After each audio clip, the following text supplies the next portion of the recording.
Sorry about that. I don't know if I'm a minute or two late here. It's just finishing up a couple things. Short week. It's made it a little bit of a cram session. But, as I told the staff, sleep Saturday. So we're looking forward to the game on Friday night. We've had a lot of work done yesterday and late into the night last night. And then today we will go out there and do a walkthrough tonight.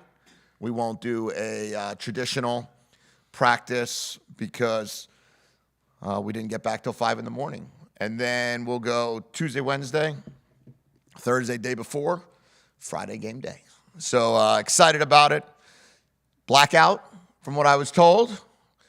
So that's awesome. Some great uniforms coming out. Excited about that. Adidas did a fantastic job there.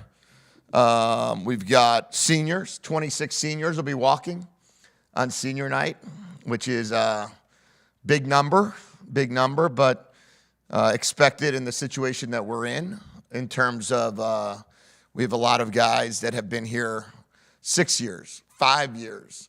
Then you have the 4-year seniors, and then you have all of the post-back guys that transferred in here or stayed. So it's a big number. It's a big number there, so we're going to honor that group.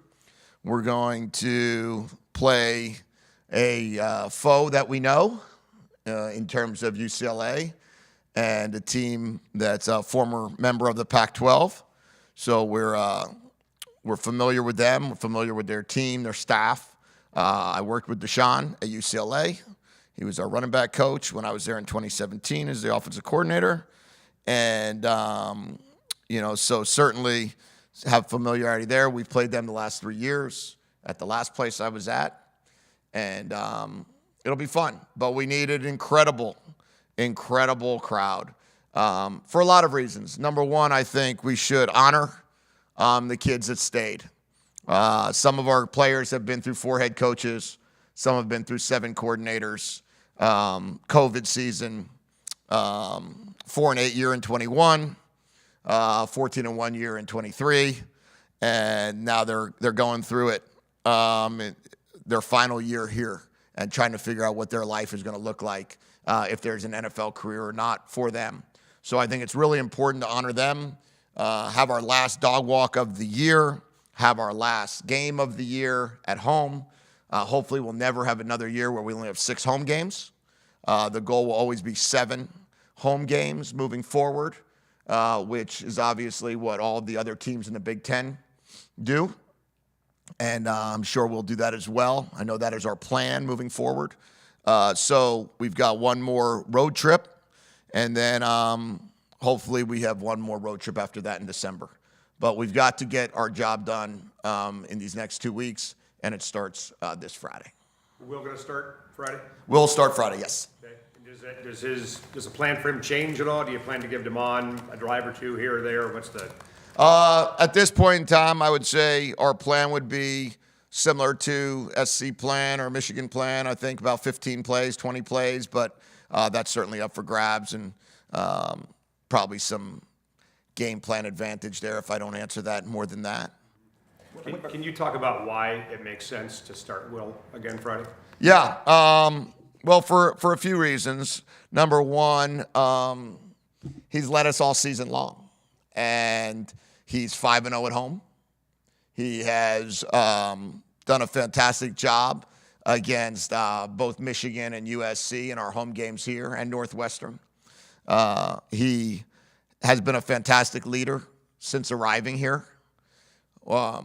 There wasn't anything that I would say that occurred on Saturday night that I would hold him solely responsible for, that would have caused us to say, hey, there's just no way we're going to win this game otherwise. I have total faith that we're going to win the game with Will at the starting quarterback position, and I think the team feels the same way. So he's worked extremely hard. This would be his 51st college start, and the decision I made at halftime was for multiple reasons. Certainly to try to provide a spark. Certainly we weren't where we wanted to be, but there was a lot that went into that decision to give Damon the opportunity to lead us in the second half. Is there anybody who decided to participate in senior day who has eligibility left? I think there's probably a couple guys that probably have a year left. I don't know exactly all the names of the 26. I can't remember. I think Gard Memlar is walking. I think he has a year left. Mikel Esteen was going to walk, but I don't think he is anymore.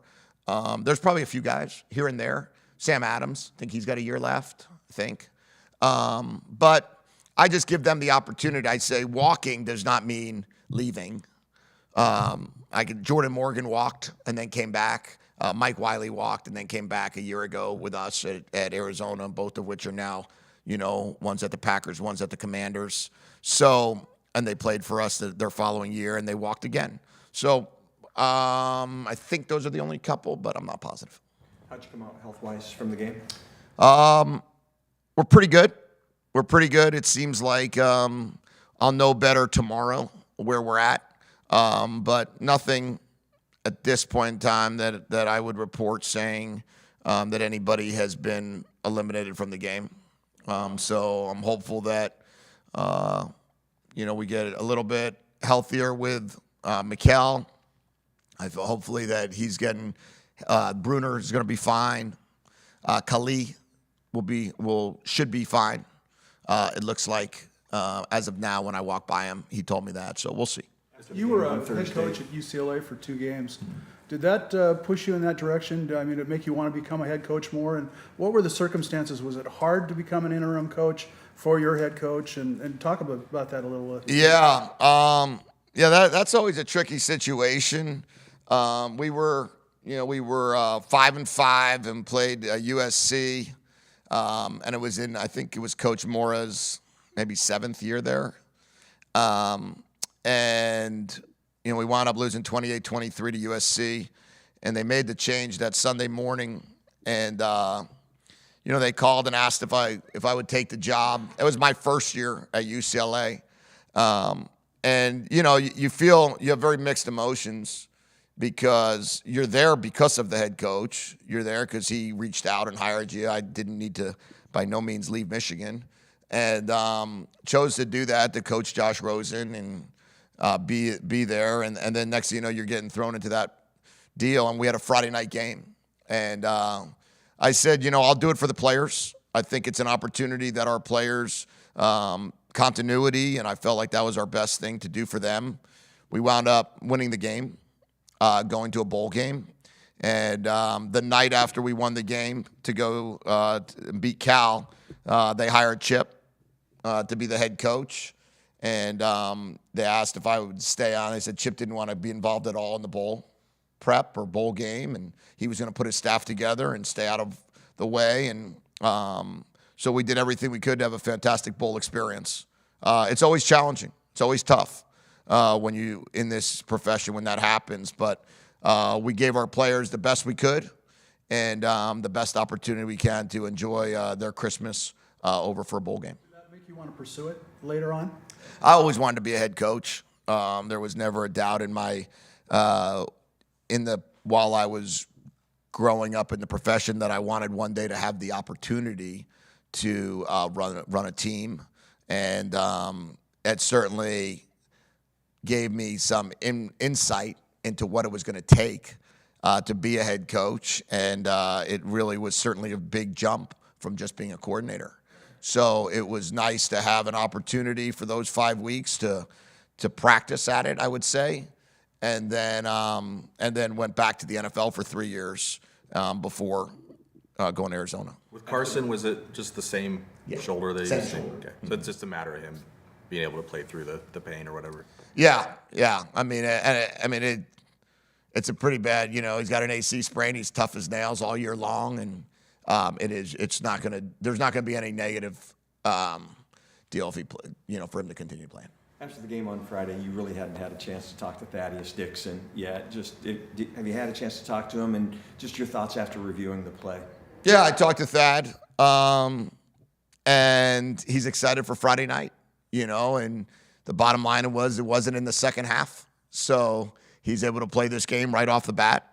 And he's going to be able to get right back at it as a starter.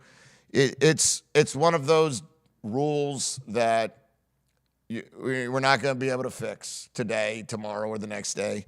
Maybe one day there'll be a decision that gets made that they don't need to be ejected for the targeting. Maybe it could be similar to the NFL. I think a lot of things we're doing are trending that way in football. And the NFL makes a decision whether or not it's a targeting offense to get ejected or a targeting offense to just be a 15-yard penalty. I hope one day we get to that same philosophy where we ask the league or the league office or the officials that are reviewing it to make a decision on, hey, if this is targeting, does this need to be an ejectable targeting? You guys gave up 8 or more third downs in the last 3 games. 10. I think that Penn State was 10 and 12. Do you see anything that's kind of correlating to that? And how much maybe did Thaddeus' departure contribute to Penn State having a little bit more success on third down? Yeah, we talked about all week one of the keys to victory against Penn State was going to be getting off the field on third down, and we didn't do it. We didn't do it the week before really very well. We did at the important moments, but we have to be better on third down defense. We have to be better on third down offense. As we go into the offseason, come January, we're going to look really hard at what we can do to continue to improve in areas. Situational football, third downs, red zone will be 2 huge areas of emphasis. But we have 4 days to do whatever we need to do to make sure that we get them off the field. We had opportunities to make a tackle. I mean, at the end of the beginning of the fourth quarter, there was 14 and a half minutes left. We just, kicked 2 field goals in a row. We were, let's say we were up 6-0 in the second half, let's call it. And we had him at a 3rd and 6 and had a chance to tackle and make him, on the 29-yard line and have him punted to us. And we didn't get that tackle. We didn't make that tackle. And they went on a 10-minute drive. So those are the things that we talk about, and we need to make those tackles and make those stops and then hold the ball a little bit longer, convert on third downs, and then see how good we can get. Jedd, were you at all surprised, I guess, that James Franklin was trying to score up 29 with 10, 15 seconds left to go in the game? Yeah. No. I wasn't. I'll tell you what I was, though, is I love the effort that Barkins and Peyton Waters made down the sideline to prevent that score. Yeah. It reminded me of EJ's play, right? Those 2 guys were absolutely running as fast as humanly possible. And if they at all had any give up in their body and just say, hey, we're down 29, why am I straining like this? They would have scored. And what I thought was pretty cool about that, and then Devin Bryant made a huge tackle on third down. At least we made sure they didn't get in the end zone, and that I was proud of. I don't want to decide what other coaches should do, and nor do I want coaches to decide what I should do if we were up 29 with 1:30 and had the ball. When you look at the experience that Demond had in the second half of that game and just the game reps he's had throughout, where are the specific places where that's most going to help him, or where you've seen him take specific strides just from having those kind of experiences? Everywhere. We met yesterday. I talked to Demond for a long time. We watched every clip. He and I and Jimmy together went through every play he had in the second half, went through every play Will had in the first half with Will.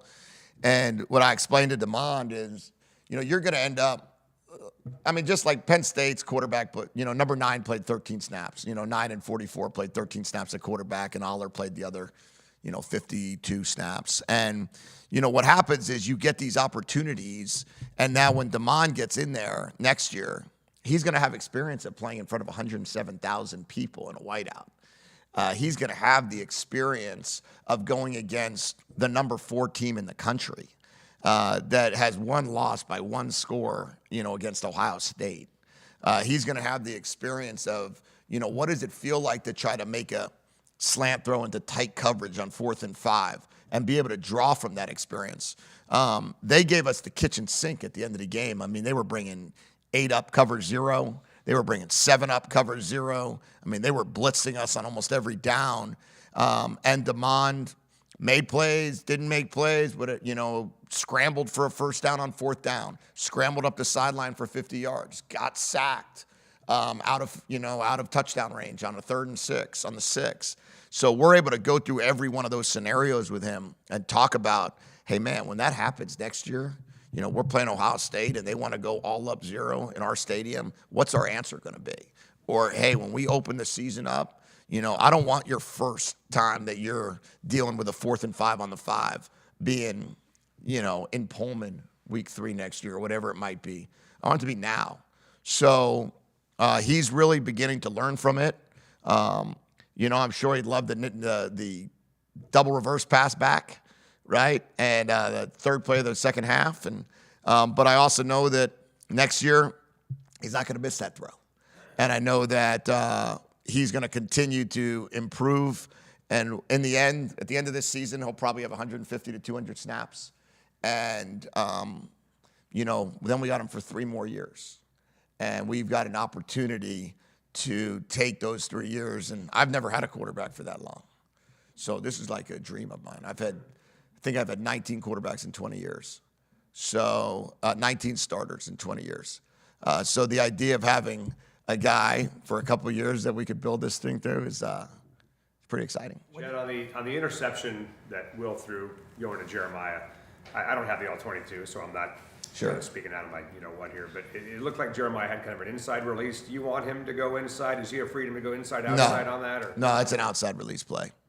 And as soon as Will saw that he went inside, he needs to come off of it and go to Giles. And unfortunately, we didn't get that done. And once you go inside on a go ball from the slot, safety's intercepted. And so we talked about that. And, sometimes in the heat of the battle, you all of a sudden you feel leverage a certain way, and you have to force it. You have to force the outside release, and then you just don't have to throw the ball. And so that's what we talked about, and we made that correction.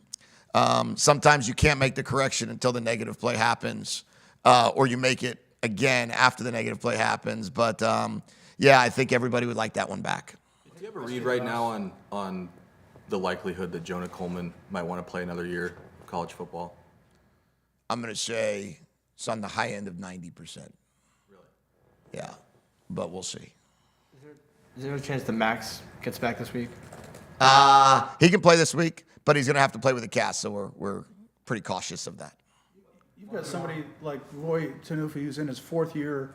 Did he miss the cutoff to get an extra year in COVID, or will you get him back? I don't know if he can come back or not. I don't think he can, but we will. If he can, we'll do everything we can to try. But some of these we don't get. Some of the waivers you can't get. Some of the waivers you can. Boys is a tougher one. Who's impressed you the most from UCLA in their last 3 wins? Well, I think Coach Foster's done a tremendous job of getting that team to win the last 3 games in a row. And they went to Rutgers and won 35-32, and then Nebraska 27-20, and then this past game 20-17. And it was a game that they went down 10-0.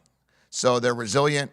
Ethan Garbers is playing really good the last couple weeks, especially I think the last 6 quarters. I thought he's played really well.